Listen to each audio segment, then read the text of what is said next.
Just ahead on this New Year's edition of American Black Journal, we're looking back at 2020 and some of the guests who joined us in the year, including civil rights activist Al Sharpton, Detroit Police Chief James Craig, and actors Hill Harper and CCH Pounder. Stay where you are. American Black Journal starts right now. From Delta Faucets to Behr Paint, Masco Corporation is proud to deliver products that enhance the way consumers all over the world experience and enjoy their living spaces. Masco, serving Michigan communities since 1929. Support also provided by the Cynthia and Etzel Ford Fund for Journalism at Detroit Public TV.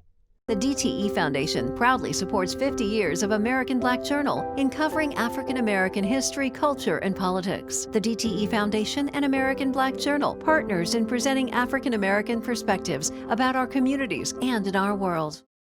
Also brought to you by Nissan Foundation, Ally, UAW, Solidarity Forever, Impact at Home, and viewers like you. Thank you.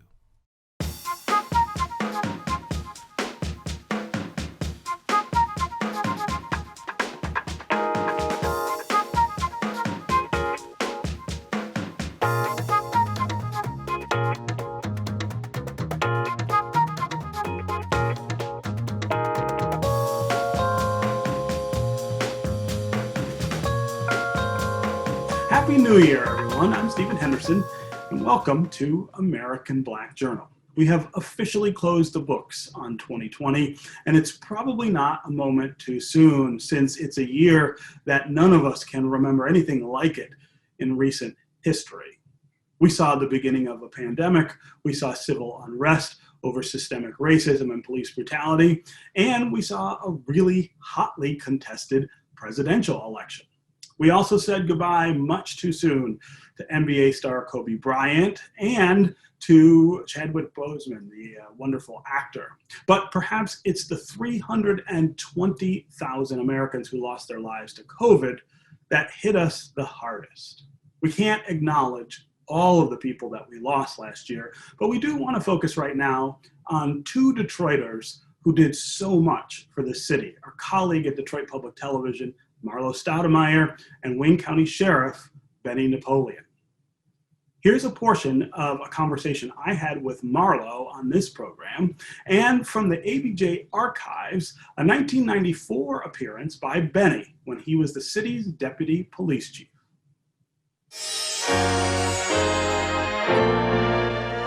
Welcome to Detroit Black Journal. We'd like to thank Deputy Chief Napoleon for joining us here in the studio. And first off, let's establish that we are not talking about gun control. We are focusing on safety and responsibility for law-abiding citizens who happen to own guns. Chief Napoleon, thanks once again for being here. Thank you for inviting me. What we can see when we start talking about gun safety in our area, here in the metropolitan Detroit Tri-County area, is what appears to be an alarming increase in the incidence of gun violence or gun-related deaths that are accidental, seemingly controllable accidents that seem to be happening with frequency among young people and children, which of course naturally would seem to focus us on this issue as some sort of crisis, accidental gun deaths because guns are being carelessly used or misused. Well, without question, we have far too many young people who are the victims of firearms wounding during the course of a year, whether it be accidental or whether it be intentional.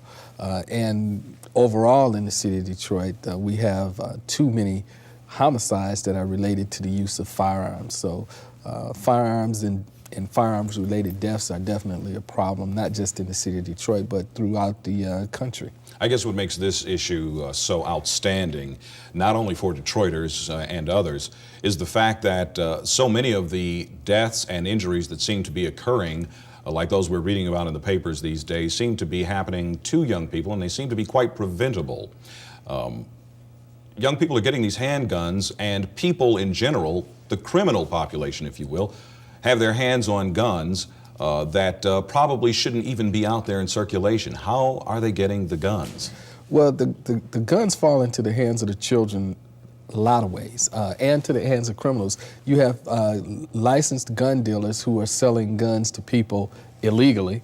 You also have guns that are taken in robberies, burglaries, and other type crimes that fall into the hands of people illegally. Then you have those that are possessed legitimately by homeowners, police personnel, other law enforcement people, and those guns fall into the hands of children, unfortunately, or other people, and they result in firearms-related deaths or injuries. So the ones that are preventable clearly are those that are in the home under the control of a person who is responsible. They are possessed legitimately, but they're just not stored properly.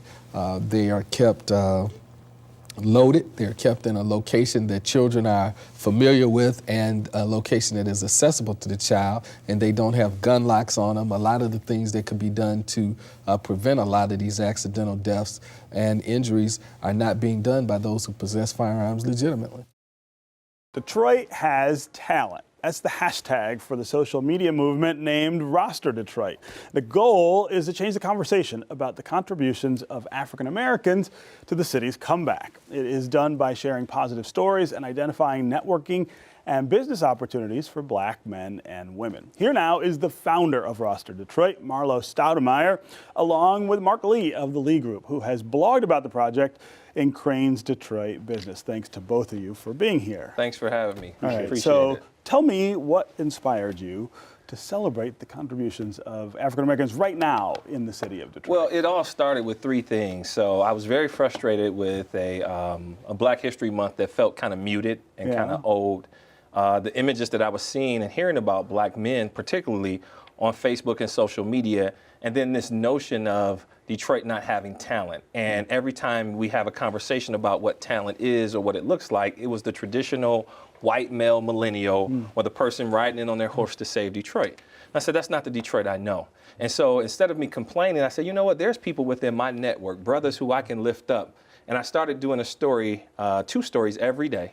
And just to tell people, like, these are the guys that I know. And then it took hold and it went wildfire, right? And so basically over 50 days, I did 2 stories every day. And halfway through, I started getting calls. People wanted access to the talent. They wanted more stories. They wanted to know who these people were.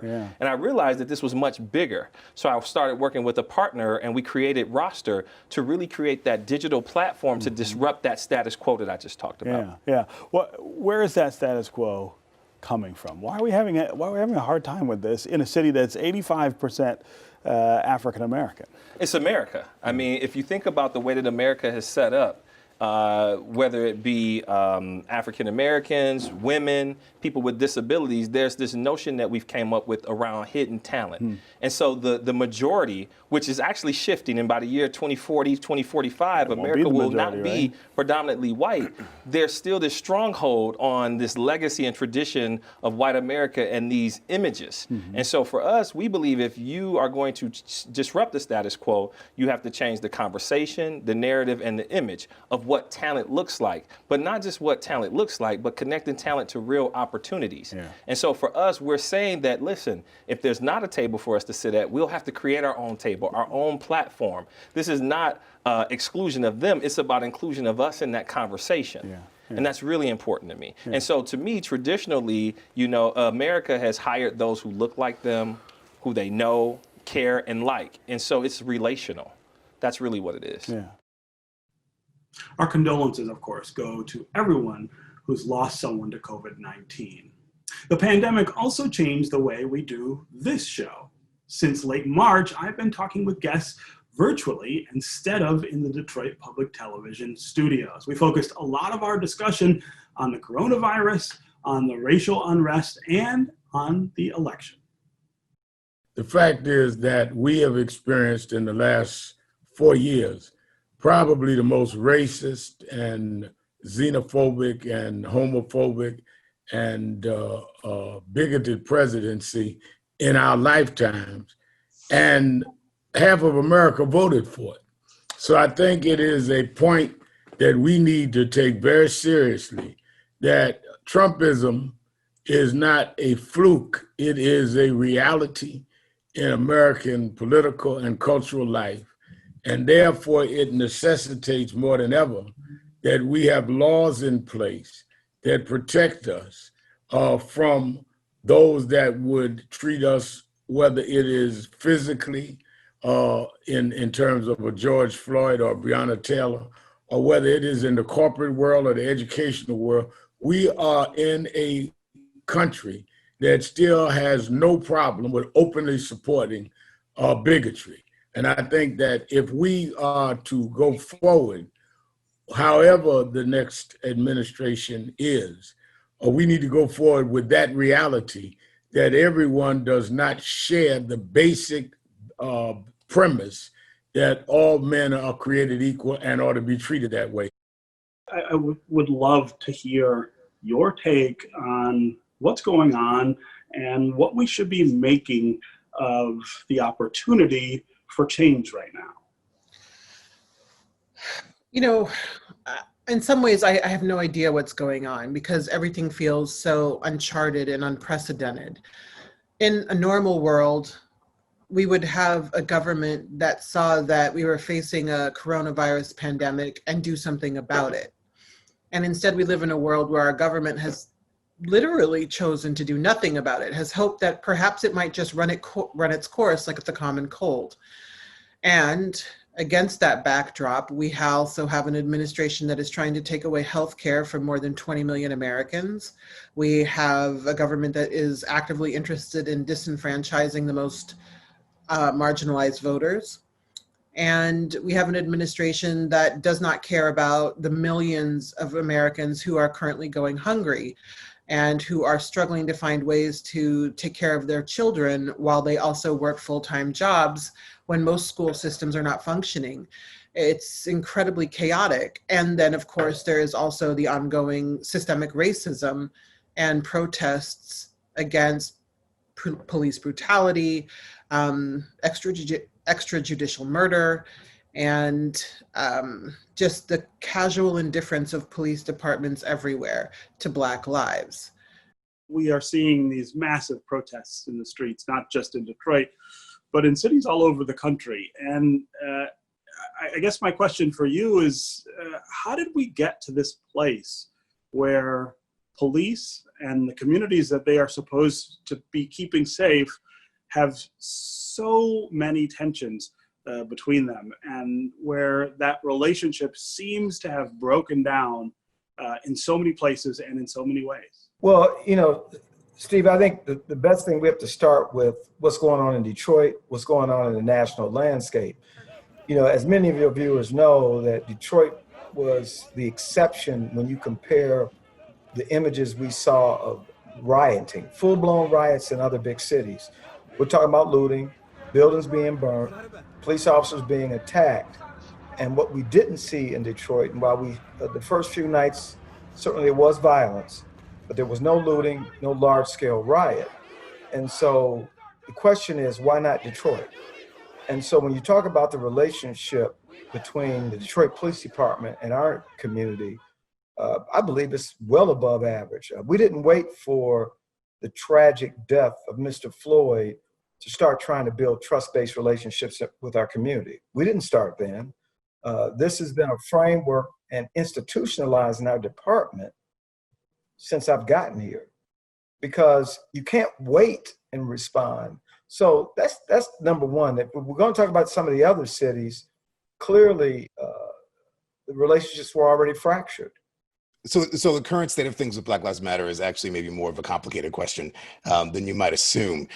This recent moment has been very interesting. We've seen a massive uptick in our traffic on our website, going from a couple emails a week to hundreds of emails a day. And in one sense, we really appreciate that new energy.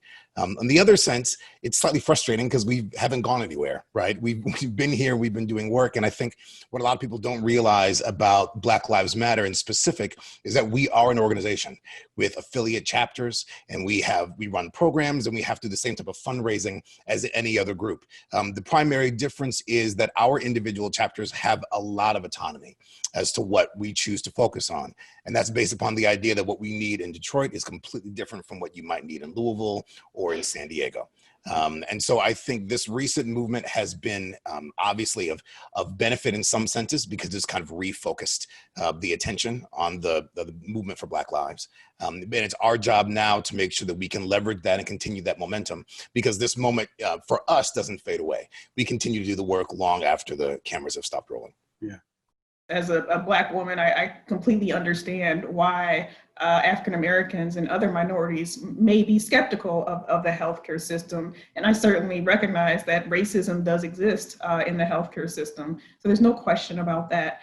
But I also think it's important that we look at the process and we understand the data and the facts, and that we use that to inform our decisions on what we want to do. I can tell you that even though it appears that the vaccine approval process is fast, it actually, no steps have been skipped at all in the vaccine approval process. So all of that data, all of the facts about these trials, again, tens of thousands of people have been involved in these trials for this vaccine. It will not be approved. And quite frankly, I will not allow it to be distributed throughout the state of Michigan unless there is data that shows that it is safe and effective. This virus has devastated minority communities across the entire country. And this is the one tool that we have that will help bring that curve down and eliminate that disparity. So it's really important that we take a strong look at getting this vaccine. And I would say, especially for minority communities, we don't want to expand that disparity any more than it already exists. Yeah, so this wasn't randomly done. We looked at what the guidance that was issued by the CDC, OSHA, the Michigan's state opening plan, looked closely at the American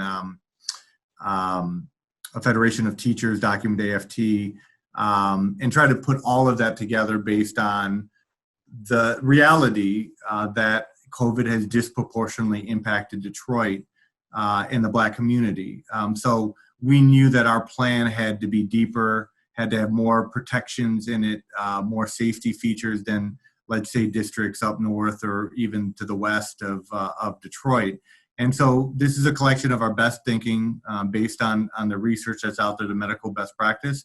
And now it's about engaging stakeholders internally, externally about how they feel about it. Where are we right? Where are we missing the mark? What needs to be adjusted? What needs to be added? And so far the conversations have been positive. I think people recognize that this plan does look different from what they've seen from other districts, but that doesn't mitigate the fact that folks are full of anxiety, especially our most veteran teachers. They're worried about coming back, and they have legitimate reasons to worry because they're in a health category that's more at risk. But I think what I've been saying is we can't start the conversation with no, and we can't end the conversation with no. So what do we do differently? What do we do better to make you feel more at ease? I was having a chat with one of my agents, and I used a line. I said, I'll see you on the other side. Mm-hmm. She said, oh, her name is Jeannie Sorensen. She said, oh, that's a song title. You ought to work on that. This was about 10 days ago. Yeah. Wow. So I immediately stepped in on it, called the guys, see if they wanted to participate, and we put a little something together. Yeah. Have you heard it? Did you like it? I've heard it. I actually like it quite a bit. We'll see you on the other side.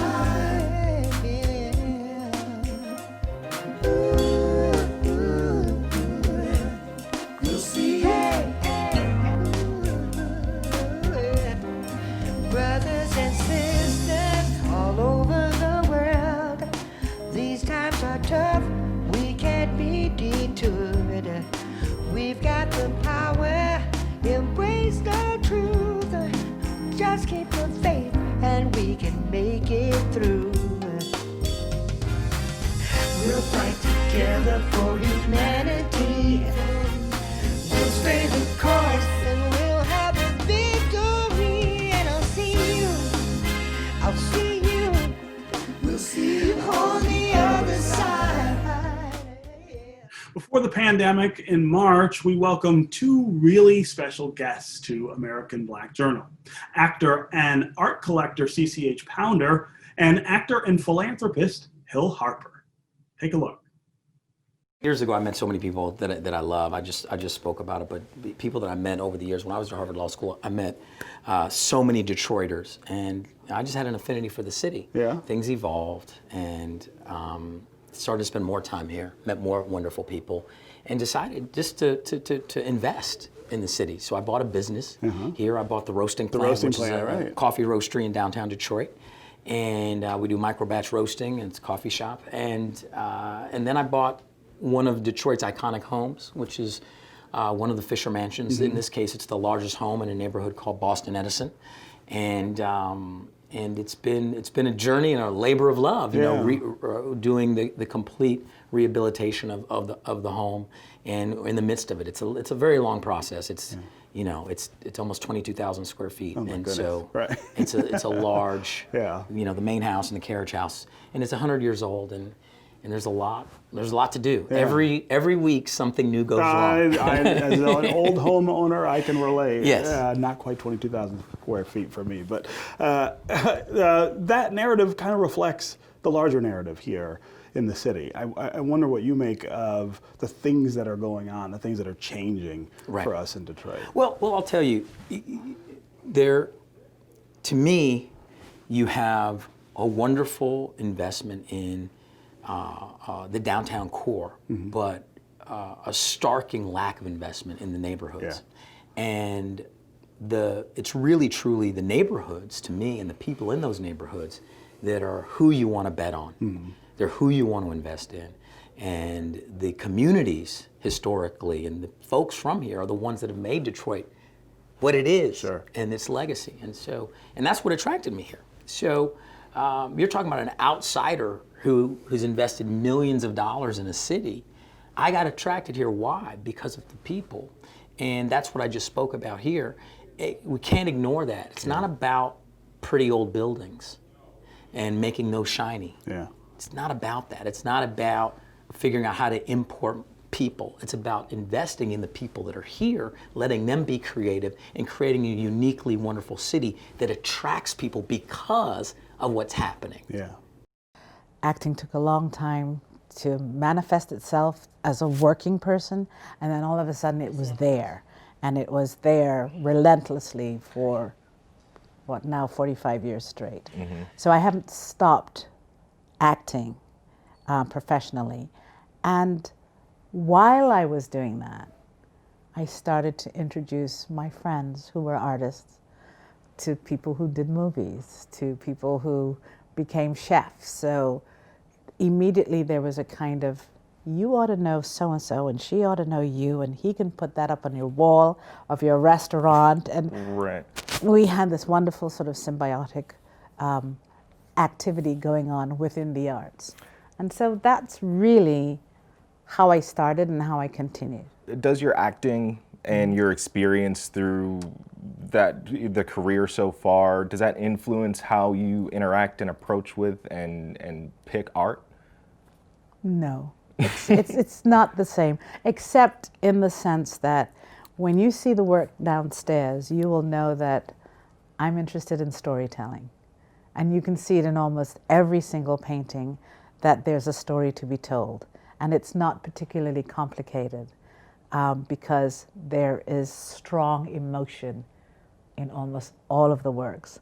And so that is obviously my attraction, where I see something that speaks to me and I can literally almost feel the story. And that's what makes it, I think, really perfect for the type of audience that sees my work.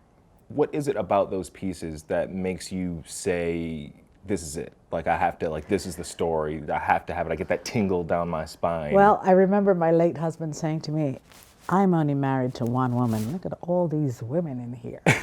And I tend to gravitate to the female subject. And I feel as if the emotion of the painting that I'm seeing gives me a story that I can tell. And I can actually translate it even into characters that I've played. Right. I've even gathered strength from paintings. Like there's an incredible painting of Harriet Tubman, and it's a mean painting because she's standing over a man with a gun, and she's basically saying, if you don't get up and get us north, I will shoot you myself. Right. And you can see it in her face. And I just went, I just have to take that home. So there is a moment that I connect that's deeply personal. That is going to do it for this New Year's edition of American Black Journal. We really look forward to bringing you really great programming in 2021 that focuses on the African American community here in Detroit. Thanks for watching. You can find more about our guests at AmericanBlackJournal.org. And you can always connect with us on Facebook and on Twitter. See you next time. From Delta Faucets to Behr Paint, Masco Corporation is proud to deliver products that enhance the way consumers all over the world experience and enjoy their living spaces. Masco, serving Michigan communities since 1929. Support also provided by the Cynthia and Etzel Ford Fund for Journalism at Detroit Public TV.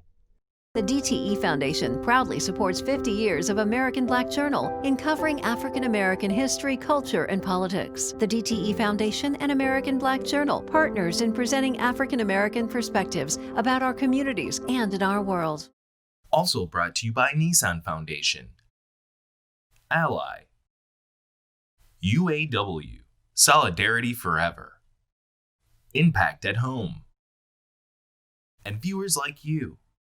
Thank you.